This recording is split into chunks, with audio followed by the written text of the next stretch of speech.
Bonjour, je m'appelle Océane Cheffre, j'ai 34 ans, je viens de Rouen, je suis ATSEM en école maternelle.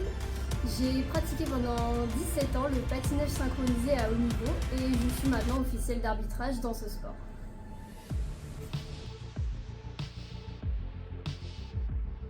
En 2007, la Fédération des sports de glace a fait une campagne de recrutement pour renouveler les jurys.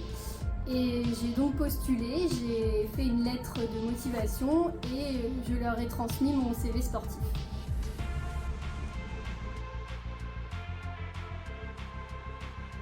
Bien sûr, nous nous réunissions à cette époque à la fédération par discipline et on nous a montré lors de ce rassemblement comment officier, les règlements, comment appliquer cela, le comportement et tout ce qui s'ensuit. Actuellement, nous avons des formations plus poussées car le mode d'évaluation s'est développé et nous faisons des recertifications tous les 2 ans pour être à jour et correctement prêt pour officier.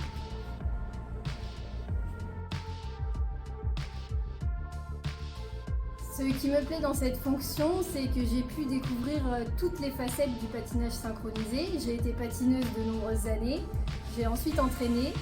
Et maintenant je suis officielle, donc ça me permet de comprendre les notes que nous ne comprenions pas forcément en tant que patineur et d'échanger et de pouvoir mettre à profit aussi cette connaissance envers les entraîneurs de maintenant.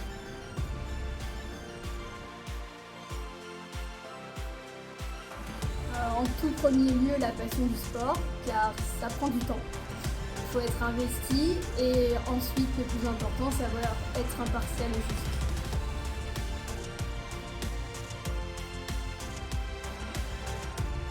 Lorsque j'ai commencé, nous étions très peu de jeunes juges et l'intégration a été parfois compliquée. Maintenant, il n'y a plus de soucis. Les difficultés que l'on peut avoir aujourd'hui, ce sont avec les entraîneurs lorsque les notes ne correspondent pas ou qu'ils ne les comprennent pas.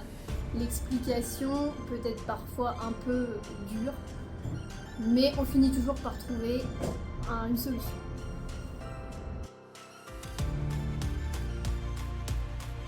Une fierté déjà d'être toujours actrice dans le patinage synchronisé. Je suis heureuse de pouvoir continuer à aider les équipes, les entraîneurs à évoluer, à développer le patinage synchronisé qui n'est pas encore très connu partout. C'est également une énorme expérience lorsqu'on a la chance de voyager. On découvre des officiels de partout dans le monde. On se fait des connaissances, on devient amis et personnellement ça m'apporte beaucoup.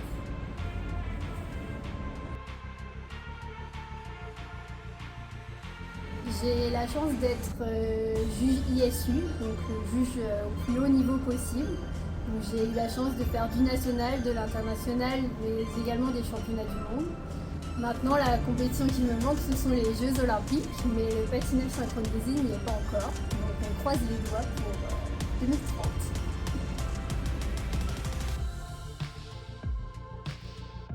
Nous avons mis en place depuis quelques années un vrai rôle d'échange entre les entraîneurs et aussi les patineurs.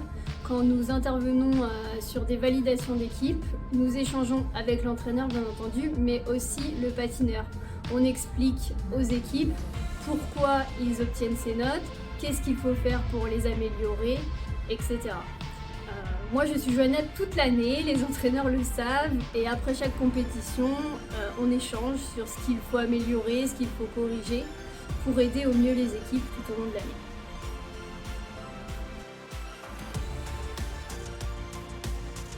Non, on nous demande bien entendu d'être en bonne santé, d'avoir une bonne vue, une bonne ouïe pour évaluer au mieux les équipes.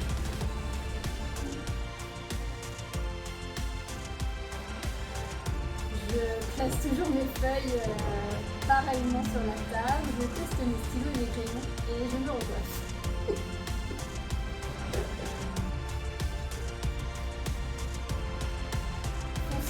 N'hésitez pas, si vous souhaitez rester impliqué dans votre sport, il n'y a aucune hésitation à avoir. En patinage synchronisé, on aime à dire qu'on est une grande famille et je pense que dans les autres sports également.